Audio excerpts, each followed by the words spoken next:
makes you think they're not controlling it now? The country was on a verge of revolution. They threw a black man up. Now we like this. They give him the money, they give him the bundling, they give him vote fraud, they give him the media whores, they give him goons, they even have elected officials making threats to put people in jail if they criticize Obama in public. All of this is the mark of a puppet. And that means that he is a puppet, actually more of a puppet than anybody else, more of a puppet than Mrs. Clinton would have been, even more of a puppet than McCain. He's the maximum puppet that we've had, certainly since Jimmy Carter. They put a black face on the New World Order, and now we all happy. KRS ain't buying it. In the real executive power structure, the president serves the military-industrial complex, itself owned by the international bankers. If there's a revolution, the population just throws out the prime minister or president. The elite stays in power because the public is never aware of who the real enemy is. In Evian, France in 1991, standing before the Bilderberg Group, the apex of the world government power structure, David Rockefeller defined the New World Order as a system of world government serving the international banking elite. For decades, the banker-owned media would attack anyone who dared to warn the public that a dictatorial world government was being constructed right under their nose, and that national sovereignty was being deliberately destroyed.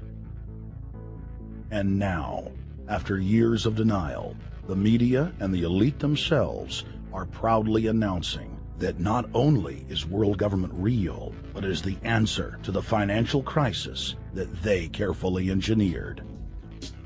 Suddenly, the Wall Street Journal tells us that the North American Union is here, and that getting rid of the dollar for a common currency with Canada and Mexico is good.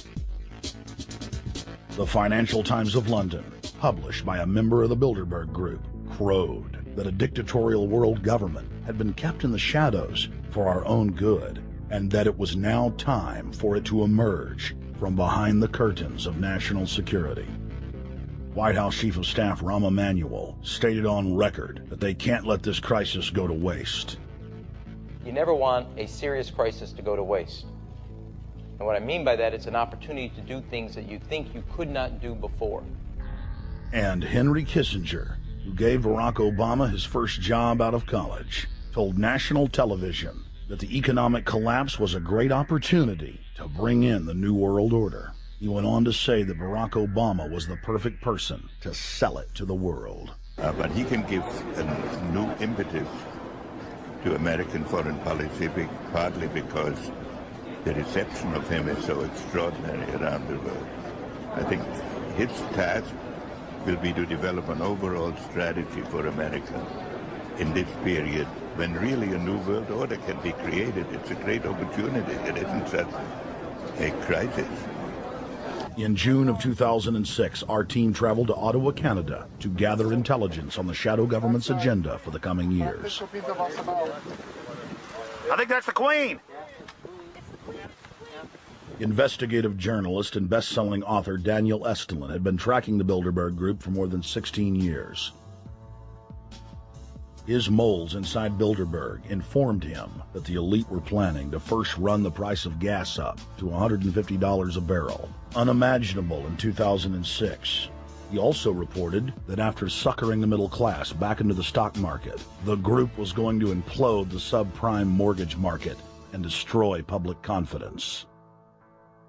Well, one of the things that we're getting from this morning and this afternoon's conference, this morning conference was about the energy crisis, the price of oil. The afternoon conference, which started about 4 o'clock, 4:30, they were talking about one of the American delegates. I wasn't told who exactly it was talking about the the concern that the American citizens have had with the housing prices going down, so they're not investing that money. So what they needed to do is they needed to create the illusion that everything is going well. So what they're going to do over the next year and a half is to bring the market back up to 1998, 1999 levels. They're going to get all the suckers to invest whatever little money they have left over, and that's when they're going to make the economy bottom drop out. They need to destroy the economy because as we're running out of oil, when people don't travel, at least that's what they're saying, when people don't travel, when people don't have money, they don't travel, they don't spend any money, which means you don't waste a lot of oil and natural gas.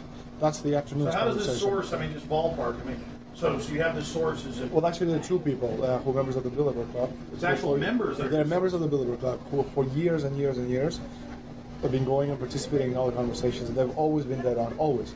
And last year, they said the oil prices are going to go up to 150. At the time, it was 39. Went up to 76. Basically doubled. If it doubles again, it's going to be back to where these people. They attack Iran and will it on it.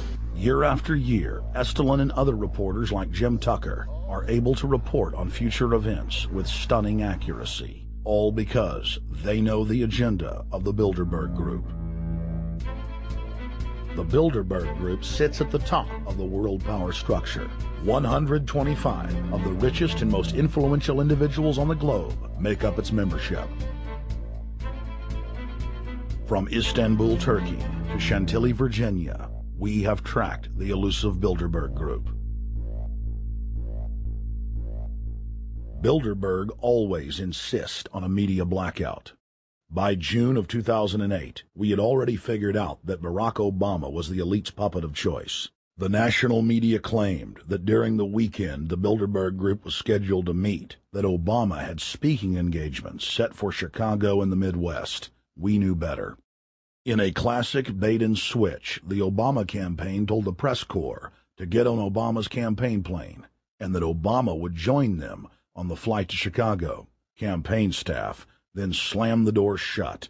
The fawning press had been shanghaied as Obama's campaign aircraft lifted off without Obama.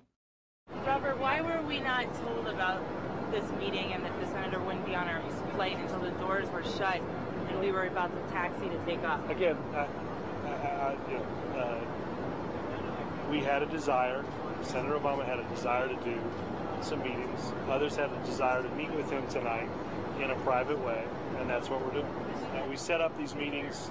They're being done tonight. Again, Is there more than one meeting? Is there more than one person with whom? I'm not going to get into all the details of the meetings. I don't know that I've got a ton more different answers for all of your questions. Obama wasn't going to Chicago. He had a meeting to attend, a secret meeting.